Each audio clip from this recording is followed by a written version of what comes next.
اور افسوس، انگلش پڑھانے کے لیے ہم نے اپنے بچوں کے لیے ٹیوٹر رکھے ہیں یا نہیں؟ اس کو 500 ریال دینے کے لیے بھی تیار ہیں، اس کو 700 ریال دینے کے لیے بھی تیار ہیں، بیالوجی کے لیے بھی ٹیچر ہے، کیمسٹری کے لیے بھی ٹیچر ہے، لیکن قرآن جیسے نانی اماں نے پڑھا دیا، جیسے دادی اماں نے پڑھا دیا، نہ اس کے حروف، نہ اس کے مخارج، نہ اس کی الفاظ، نہ تجوید کے قواعد، کچھ نہیں علم۔ اس کو ہم نے بس وقت گزاری کے لیے پارٹ ٹائم چیز سمجھی بھی، اور اصل سارا زور وہ دنیا کی تعلیم پہ ہے، وہ اس تعلیم پہ ہے جس کو حاصل کرنے سے دنیا کے اندر مقام تو پالو گے، اور اس تعلیم کو بالکل بھول چکے جس کے حاصل کرنے کے جواب میں عرش والا اپنے نبی کو کہتا ہے، نبی اپنے اللہ کے حکم سے اعلان کرتے ہیں، خیرکم خیرکم۔ دنیا کے اندر بادشاہ بھی ہیں، دنیا کے اندر وزراء بھی ہیں، امراء بھی ہیں، امیر لوگ بھی ہیں، دنیا میں بے بہا قومیں ہیں، لیکن محمد کریم فرماتے ہیں صلی اللہ علیہ وسلم، خیرکم من تعلم القرآن۔ تم میں سب سے بہتر، ہر آدمی سے بہتر، پوری کائنات کا نچوڑ ہے، سب سے بہتر وہ ہے جو قرآن پڑھتا اور پڑھاتا ہے۔ اس کے لیے کوئی ٹینشن نہیں، اس کے لیے کوئی پروگرام نہیں، یہ فکر ہے بچہ ڈاکٹر بن جائے، یہ فکر ہے بچہ انجینئر بن جائے، یہ فکر نہیں ہے بچہ مسلمان بن جائے، قرآن کا قاری بن جائے، قرآن پڑھنے والا جاننے والا بن جائے۔ اور آپ کا بیٹا دنیا کی جتنی بڑی ڈگری حاصل کرنے کے بعد مر جائے، قیامت کے دن آپ کو اس کا کچھ نہیں ملنے والا۔ اور اگر وہ قرآن کا حافظ ہو، قرآن کا عالم ہو، عامل ہو، اس کو تو رہنے دیجئے ایک طرف، مالک اس کے ماں باپ کے سر پہ وہ تاج رکھے گا کہ دنیا اس کو دیکھ کے رش کیا کرے گی، وہ چمکتا ہوا تاج۔ پوچھنے والے پوچھیں گے یہ کون ہے؟ یہ شہداء ہیں، یہ انبیاء ہیں، یہ اولیاء ہیں؟ جواب ملے گا یہ وہ ہیں جنہوں نے اپنے بچوں کو رب کے کلام کا حافظ بنایا۔ رسول اللہ صلی اللہ علیہ وسلم فرماتے ہیں جو قرآن کو آواز سنوار کر اچھی آواز سے نہیں پڑھتا وہ ہم میں سے نہیں ہے۔ حضرت علقمہ کو مالک عز و جل نے بڑی ہی پیاری آواز دی، بڑی خوبصورت آواز دی۔ ابن مسعود رضی اللہ عنہ وارضا حضرت علقمہ کو بلا کر کہا کرتے تھے علقمہ قرآن سناؤ، علقمہ قرآن سناؤ۔ اور جب علقمہ قرآن پڑھتے پڑھتے خاموش ہو جاتے، ابن مسعود کہا کرتے تھے فداک ابی و امی، اور پڑھ، تجھ پہ میرے باپ قربان، میری ماں قربان، اور پڑھ، میں تیری زبان سے قرآن اور سننا چاہتا ہوں۔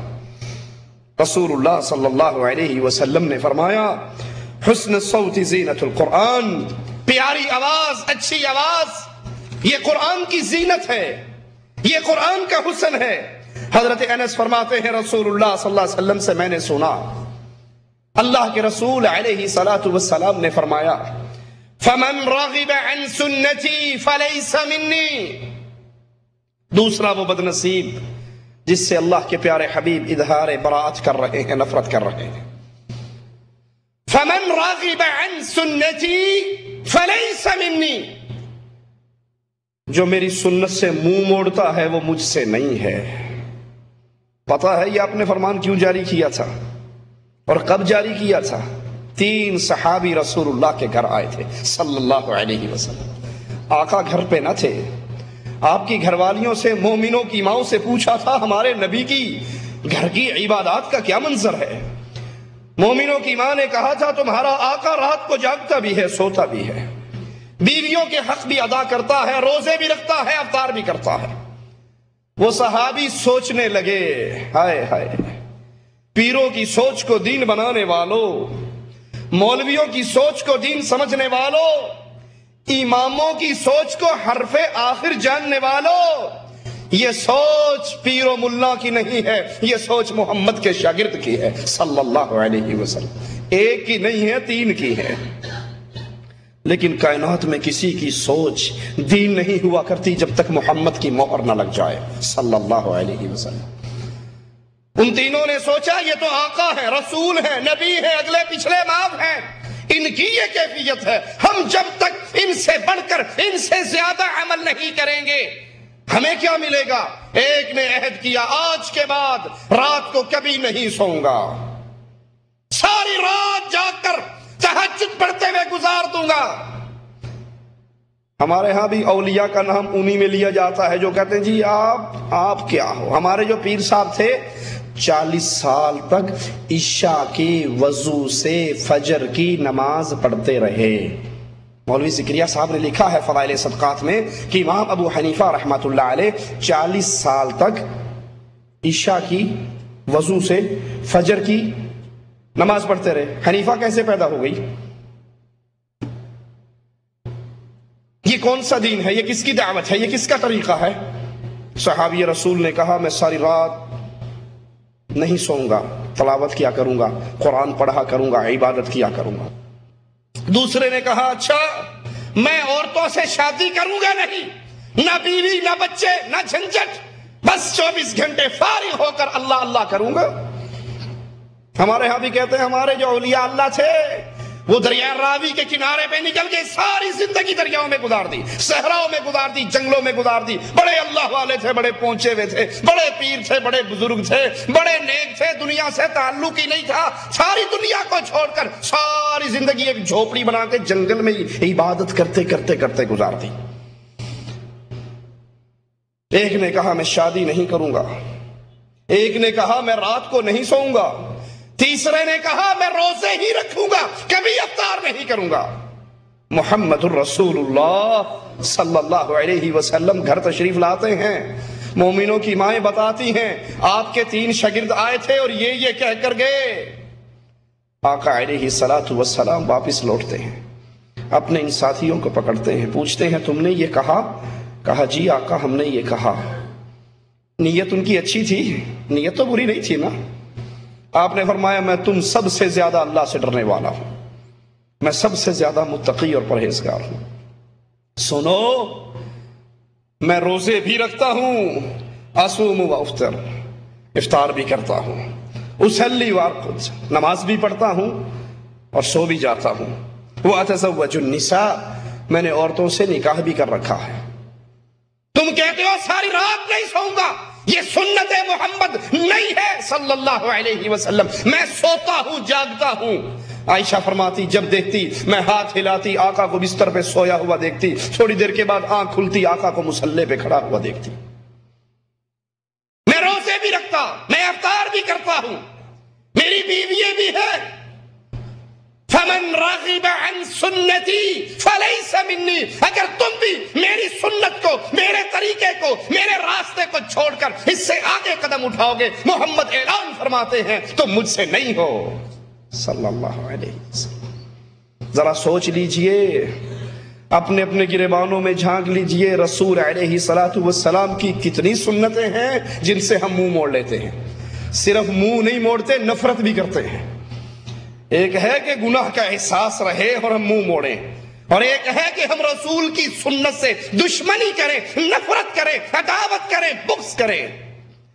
پردے میں چھپی ہوئی عورت دیکھ کر ہمیں اچھا لگتا ہے یا غصہ آتا ہے؟ ہم کہتے ہیں یہ دیہاتی دور کی عورت ہے، میری بیوی بن ٹھن کے، میری خوشی اس میں ہے، میری بیوی میرے ساتھ نکلے، پروگرام اٹینڈ کرے، دعوتوں میں جائے، فنکشن اٹینڈ کرے، میرا دوست آتا ہے پروگرام کے اندر اپنی بیوی کو ساتھ لاتا ہے، میری وہ برقعے میں پڑی رہتی ہے۔ برقعے سے نفرت، داڑھی یہ رسول کی سنت ہے۔ کتنے ہیں وہ جن کو رسول کی اس سنت سے نفرت ہے؟ کتنے ہیں جو داڑھی والوں کو دیکھ کر ان کے چہرے کھل اٹھتے ہیں کہ اللہ کے رسول کی سنت کا محافظ نظر آ رہا ہے، اور کتنے ہیں جو داڑھی دیکھ کر دانت پیستے ہیں، مولوی اسے کیا پتا، مولوی، ملا، ملوٹا، صوفی، ملوانا۔ آپ کی سنت سے نفرت کرنے والوں کے لیے رسول کا ایک ہی فرمان، فلیس منی، اگر تم منہ موڑو محمد کی سنت سے تو محمد کریم صلی اللہ علیہ وسلم تم سے اپنی برات کر رہے ہیں، نفرت کا اظہار کر رہے ہیں۔ اور مالک عز و جل نبی کی سنتوں سے منہ موڑنے والوں کو کیا کہہ رہا ہے؟ قرآن کی آیت پہ غور کیجئے، فَلْيَحْذَرِ الَّذِينَ يُخَالِفُونَ عَنْ أَمْرِهِ ان تصیبہم فتنۃ او یصیبہم عذاب علیم۔ ڈر جانا چاہیے ان کو جو رسول اللہ صلی اللہ علیہ وسلم کی مخالفت کرتے ہیں، آپ کے طریقے کی مخالفت کرتے ہیں، آپ کے راستے کی مخالفت کرتے ہیں، آپ کی سنتوں کی مخالفت کرتے ہیں، کہیں ان پہ اللہ کی طرف سے عذاب نہ آ جائے یا وہ کسی فتنے کا شکار نہ ہو جائے۔ صحابہ کی سنتوں سے محبت کا عالم کیا تھا؟ معاویہ آتے ہیں، آقا کے ہاتھ پہ بیعت کرتے ہیں، اور جب بیعت کرتے ہیں آقا کی قمیض پہ نظر پڑتی ہے، آقا علیہ السلام کا ایک بٹن کھلا ہوا نظر آتا ہے۔ معاویہ کے شاگرد کہتے ہیں گرمی ہو یا سردی، میں نے معاویہ کا وہ بٹن بند ہوتا ہوا کبھی نہیں دیکھا۔ سنتوں پہ کٹنے مرنے والے کون تھے؟ آقا مسجد نبوی کے ایک دروازے کی طرف اشارہ کر کے فرماتے ہیں کیا ہی بہتر ہوتا، مشورہ ہے، نبی کا حکم نہیں تھا، مشورہ تھا، کیا ہی بہتر ہوتا اگر یہ دروازہ ہم عورتوں کے لیے خاص کر دیتے۔